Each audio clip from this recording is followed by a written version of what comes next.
Akizungumza baada ya kutembelea katika maeneo ambayo yamelalamikiwa na wananchi kutokana na kujaa maji na kuathiri nyumba zao, Saada Mkuya amesema serikali ina mpango ya kujenga mtaro ambao utasaidia kukabiliana na tatizo hilo. Aidha, Waziri Saada amesema ni vyema wananchi wakazingatia uhifadhi wa mazingira katika maeneo yao ambayo yamekuwa kitupwa taka hususan kipindi cha mvua. Hili ni eneo moja ambalo limeathirika sana. Maji yameingia katika nyumba za watu ambao wako karibu hapa, lakini wananchi wengi walikuwa wanadhani labda kwa sababu ya ujenzi wa mradi wetu wa nyumba hizi za bei nafuu katika mji wetu wa Dr. Hussein Ali Mwinyi ambao uko chini ya mfuko wa hifadhi ya jamii kwamba ndio imesababisha kwamba haya maji kujaa. Kwa hivyo tulipokuja hapa leo tumegundua hilo sio kama ndio sababu, lakini tumeona kwamba changamoto kubwa maji yanajaa kwa sababu kwanza hii njia iko chini zaidi na watu wamejenga katika eneo ambalo originally lilikuwa ni la maji. Lakini tumeona changamoto ya pili kwamba usafi, kwamba taka zinapita sana ndio ambazo zimekwenda kusababisha maji yasiende katika eneo linalohusika na hivyo kuingia katika nyumba na kuathiri sana.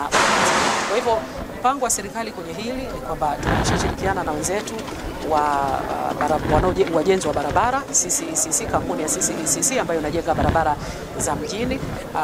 Tunashirikiana pamoja na wajenzi wa CRJE ambao wanajenga katika ni wajenzi katika mradi huu ili kuona kwamba tunatengeneza solution ya kudumu. Mkurugenzi mwendeshaji mfuko wa hifadhi ya jamii Zanzibar ZSSF, Nasor Shaban Amer, amesema kwa kuzingatia ubora na kuendelea kuwepo kwa mazingira mazuri katika nyumba hizo, watahakikisha wanalipatia ufumbuzi.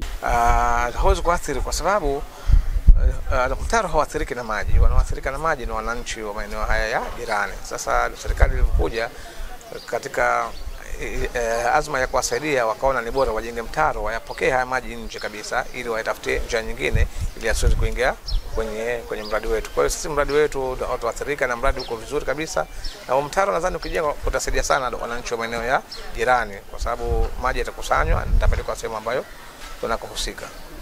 Kwa upande wake, mkurugenzi wa Baraza la Manispaa Magharibi B amewataka wananchi kuzingatia kanuni ya usafi na kutupa taka katika maeneo yanayostahiki.